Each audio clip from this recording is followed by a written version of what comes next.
welcome to Carolina Classrooms. I'm Laura Ibarra. On this episode, we're turning the camera over to student journalists and content creators. Broadcast programs in schools across the state teach students how to be responsible journalists. They learn interviewing and video production skills, and they shared their work with us. So grab a snack, sit back, and enjoy the show. Students in Richland Northeast High School's Cavplex Convergence Media Program report on news and current events.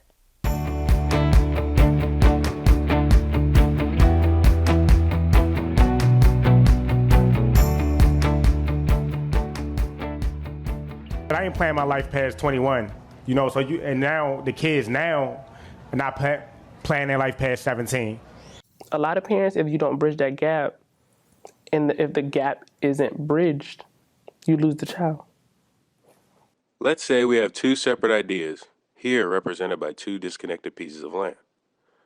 When we want to connect these ideas, we have to find a median or a common ground. For example, a bridge.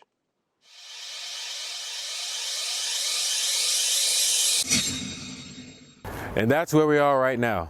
When we look at how separated the education system is from the minority community, we have to find a way to pull it together, hence bridging the gap. Minority dropout rates significantly increase, affecting the graduation rate of minority students, a very fast decreasing number. The graduation rate of black students have always been one of, if not the lowest percentage every year. The first problem was why black students were always finishing at the bottom of the graduation rates every single year.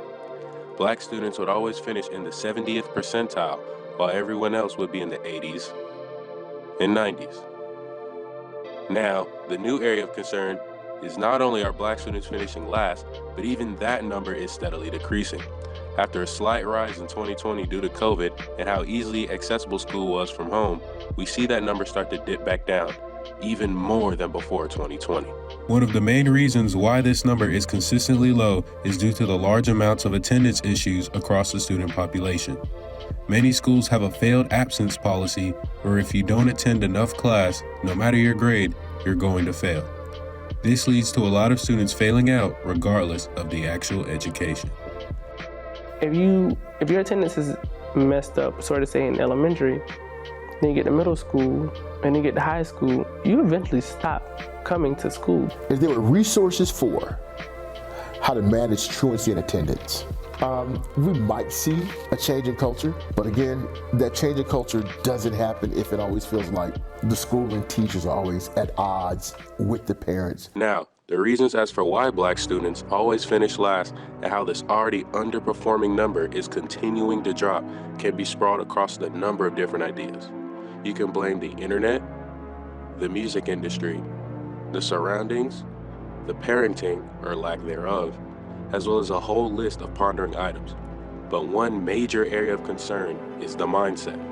Now, yes, the things previously mentioned do have a large impact on the mind of a young, easily influenced adolescent. But what will it take to break the mold and allow one to have enough self-motivation to want to finish school? When we look at the different upbringings of two students, it's like a natural, stereotypical barrier is placed in between the two. We naturally like to believe one is smarter, more responsible, or even better than the other, which causes us to try and shift our focus to the other because we think they aren't able to keep up or do the things that everybody else can. Not only the student's already self-draining mindset, but this poor mindset carried on by everybody else puts this imaginary weight on their backs that they aren't able to because we are already counting them out. We have too many teachers who come into the classroom and frankly just think less of kids of color, think kids of color don't have the same capacity to learn to the same degree that white students have. That academic band-aid of, oh, they can't read, they can't write, they can't do math, and not looking at maybe if they felt a little better about themselves. Outside factors like parents, teachers, and things like that cause the insecurity within and makes them believe that even though they have the capabilities and they may be smart enough, may be capable enough, it starts to manifest inside them that maybe I can't do this. Maybe if they could see a light at the end of the tunnel, they really might feel different about school itself. At some point, we do have to realize that school isn't for everybody, but that doesn't mean we give up on them. Now, there are multiple ways to still get an education with easy access, such as a GED, night school, or homeschool. There are also many alternatives to traditional college, such as trade school, online school, or simply enlisting or getting a job. But we can't just let the chips fall where they may. We have to push these things out there. South Carolina Senator John Scott says these programs put out by the government can help students continue to stay actively involved. So if we brought these kids back with the like of broadband, other kinds of educational tools they could use and stay at home until either they had finished their time as relates to probation and others that the system have given them, but still be able to keep up. One, we have to find ways to meet them where they are. Two, we had to give them reasons to want to be here every day, but also three, reasons to stay. This is our opportunity to stand together as athletes, as parents, as mentors, and as leaders in our communities, to show our young men and boys of color with our action that we are behind them and that their success matters. As a newly elected member of Congress, I would bring attention to more alternative schooling programs, the low attendance rate and what we can do to decrease it, as well as simply changing the mindset of others around us so more of my brothers and sisters can stay in the classroom and walk across the stage with me. We have two completely separate sides of the spectrum that will need plenty of work done in order to get them to gel as one. And once we find a way to cohere these two sides together, there will be a vast connection everybody can walk upon, thus bridging the gap.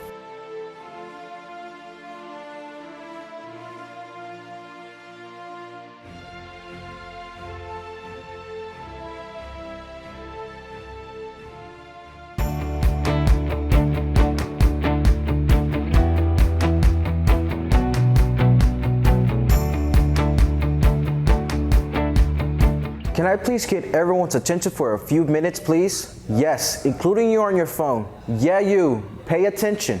We have something important to talk about. According to Mental Health America, Latinos are estimated to make up 18.3% of the U.S. population.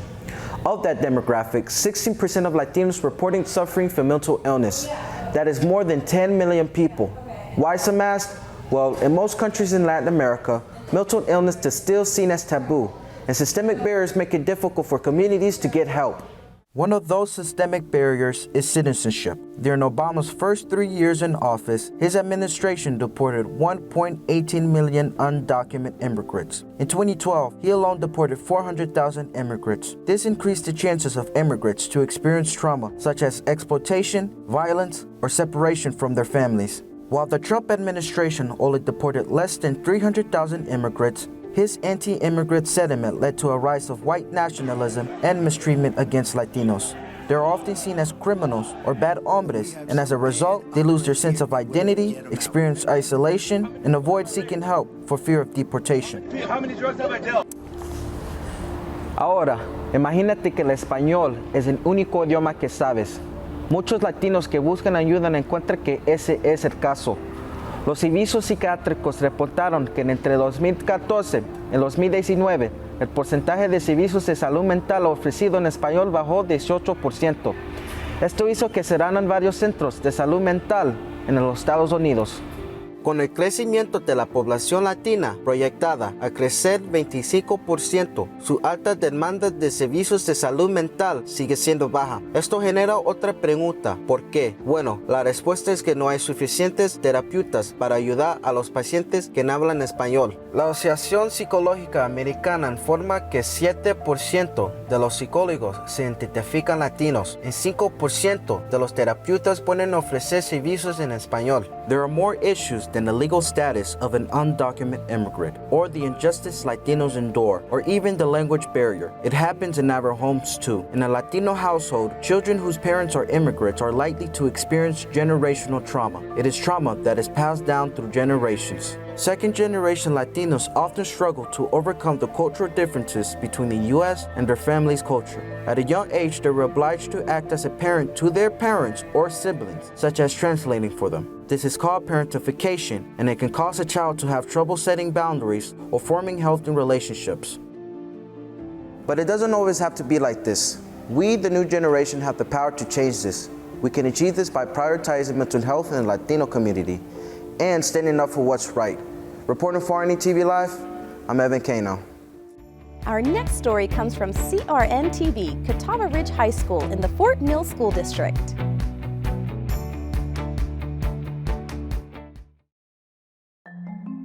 If you were to look up artificial intelligence right now, you'd see a whole lot of this. Tonight, we're taking a deep dive into the world of AI with ChatGPT. It's being seen as both impressive and very creepy. And educators across the country are raising the alarm. Article after article claiming that this new technology will completely revolutionize our lives. But what even is ChatGPT, and is it really worth all this fuss? Simply put, ChatGPT is an AI-powered chatbot that's really good at generating convincing human speech. It can carry a natural conversation, answer tough questions, and write pretty much anything you ask it to. That last thing has gotten the program into a little bit of trouble recently. You see, there have been some reports of students using ChatGPT to write their school essays for them, leading to a lot of concern from teachers about the technology. So I decided to test it out for myself to see just how well it could write a school paper.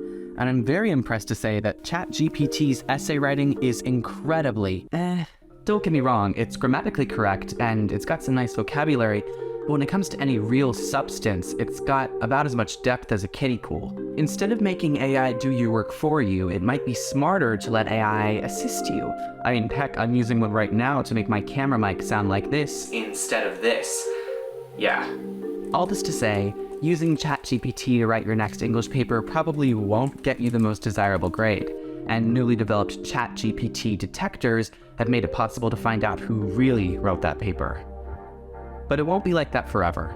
Pandora's box has been opened. This technology will only continue to get better with time, and it'll slowly become harder and harder to tell the difference between the words written by man and the words written by machine. And it's going to be up to schools to figure out how to solve that seemingly impossible dilemma. For CRN-TV, I'm Adam Barham. Students at the Cooper River Center for Advanced Studies in the Charleston County School District sent us their fire safety video. Hello, I'm Cynthia Meneses. And I'm Francisco Gonzalez. We here at the Cooper River Center for Advanced Studies Media Technology Program partnered with the North Charleston Fire Department back in October to make a public service announcement. Fire and life safety instructor Laura Condor came to us for the idea of the video. We collaborated in the writing of the script and shot on location at a fire station. It received positive feedback and it was shared through social media on a local and statewide level, and this is how it went.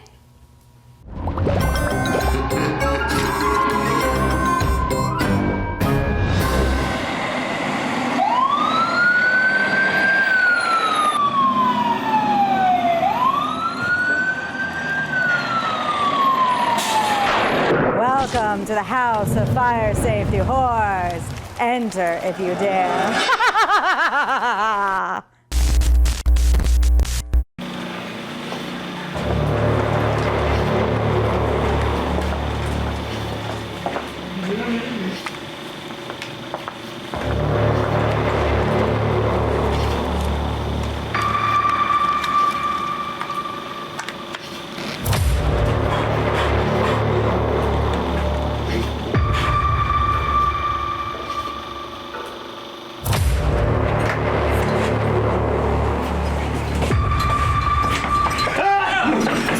Never overplug outlets, power strips, or cords.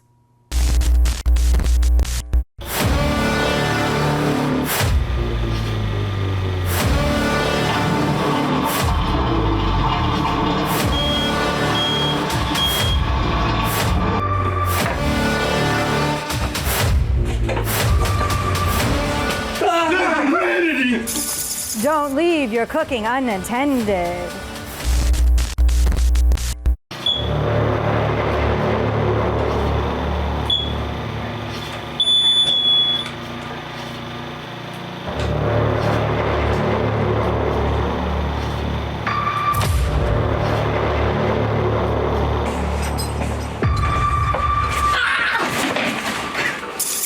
Make sure you have working smoke alarms.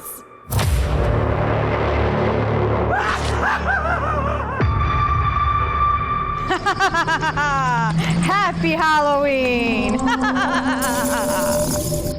BMCFD say, check your smoke alarms.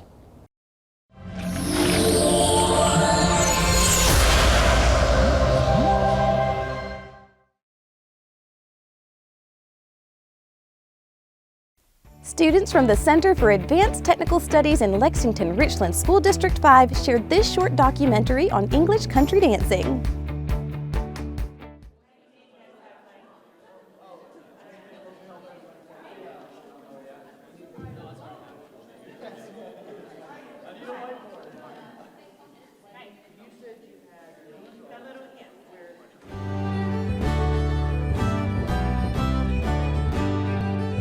So this started like right as COVID was still going around, obviously, but ending, and like kids are definitely eager to get out of their homes and see each other.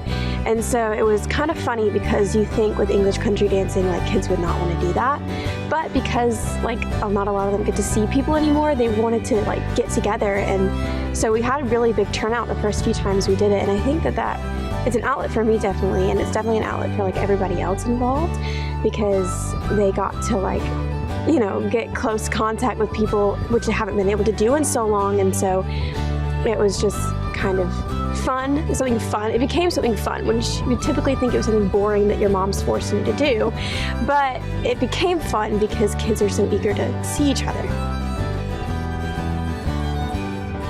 To me, it's just something that people of all ages can participate in. It's meant to bring the families together. I hope that children would do it with their parents too, like a family event, but it's turned in more of the teenagers.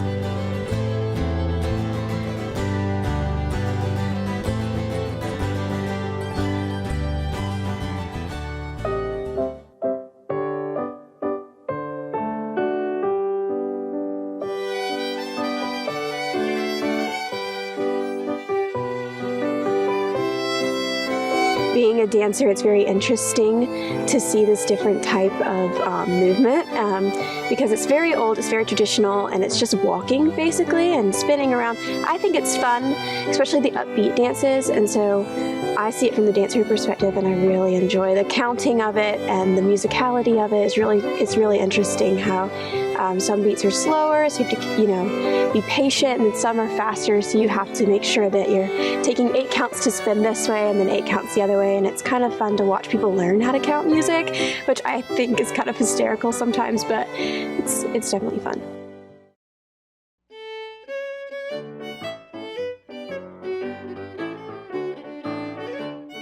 It's certainly worth doing in its own right, and it's a fun thing to help to pass along. When I address the young men separately, it's usually about the conventions of how this sort of thing is supposed to work. And it is worth learning to be a gentleman. In the past, and I hope this is still true, military academies which create officers and leaders have always included a dancing component, whether it's ballroom or something else, but in the direction of etiquette, in the direction of being able to present yourself, think of yourself as a gentleman, it's kind of a basic skill. In fact, there was an old saying from the Scottish Highlands, if a man can't dance, don't put a sword in his hand. Perhaps there's something to that as well.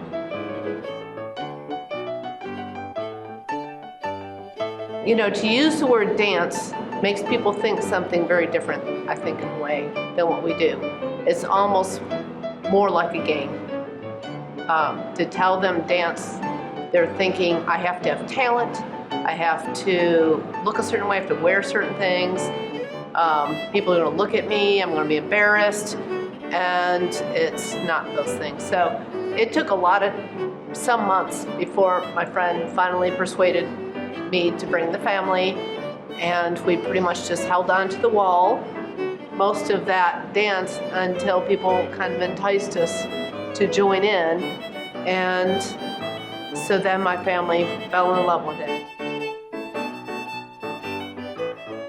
I mean, I enjoy it, a lot of aspects of it. I mean, my dad was a PE teacher and my mom was a music teacher.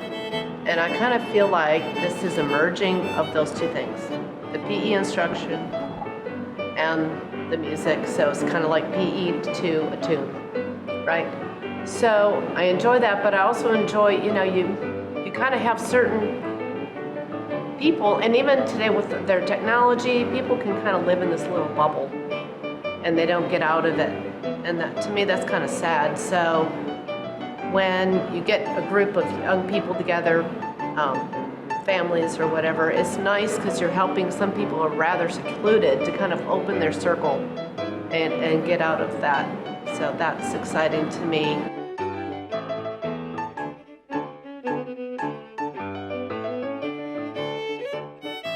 Even though it's a very traditional thing, like English country dancing wouldn't seem like something that kids would be interested in. It's very awkward for one, like having to come and, you know, ask a girl to dance is a very awkward thing. But I feel like it's shifted because of the fact that kids don't care anymore, they just want to see people, and that they kind of have gotten over that awkward stage, and they've realized that it's really fun to dance around in circles and stuff, which I think is kind of funny. But I don't know, I don't really understand why kids like it now, but I mean, I like it, and so, but it's expected that I like it because I dance. But for non-dancers and people that don't like this kind of stuff, I don't understand why they like it now, other than it's a chance to see people and it's a chance to learn something new, and I think that that's intriguing.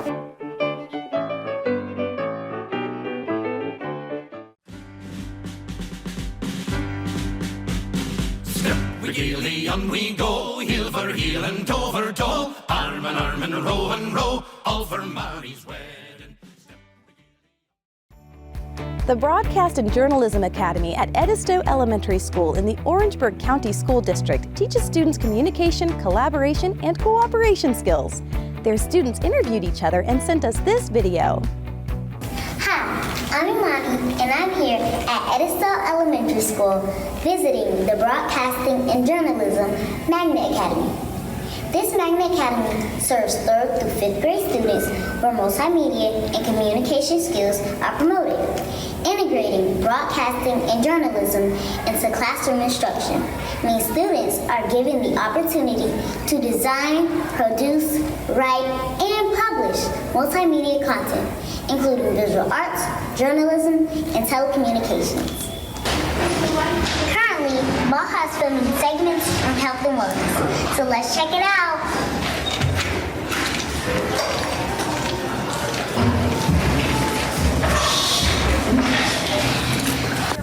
What are things that stress you out? School, waking up, and not being able to get on my game.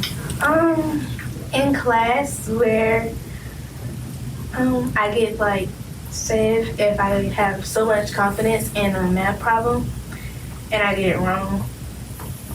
That stresses me out a lot. Math, my friends thinking about what to say, and schoolwork. Things that stress me out is when I'm doing something and it doesn't go exactly how I want it to, or if it's not doing it right, I get really stressed out. Maybe just trying to get stuff done and kind of like under pressure. School, sometimes my chores, and that's it. Things that can stress me out is being a lot under pressure and having to do a lot of things at once. Mainly like when I do like hard work, or like when my little brother annoys me. Things that stress me out are when I have a lot of pressure, like a bunch of schoolwork or a bunch of people talking to me. When I'm at school and I have to take a test and I get stuck on a question. Bad grades, not doing my work correctly.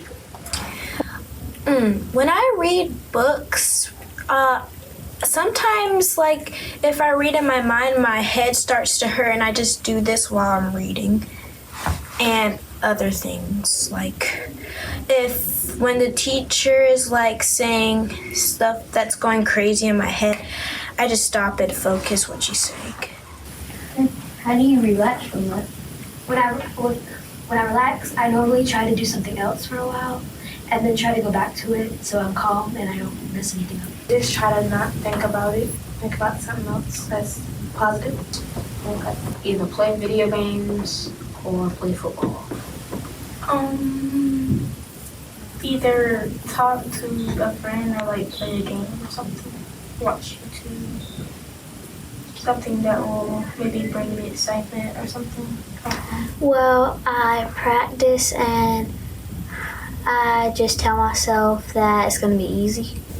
Normally I play with my sister or my dog, and that helps me relax. I relax by taking long, deep breaths. I just breathe in, and then I hold my breath and I breathe out. Normally what I like to do is I like to draw. I either go play my game and listen to music or go outside with my friends. I relax by taking like a little nap. The one thing I do is pray. Another thing is just breathe, maybe exercise a little. As you can see, we are growing great minds through communication. Remember to follow Baja at EES on Facebook. This is Imani signing off from Edisdale Elementary. Thank you so much to the students who shared their work, and a big shout out to their teachers who guided them through the process. You can find more education stories from around the state on our website, carolinaclassrooms.org. Keep in touch on our Facebook page or by email and let us know what you'd like to see on Carolina Classrooms. Thank you for joining us.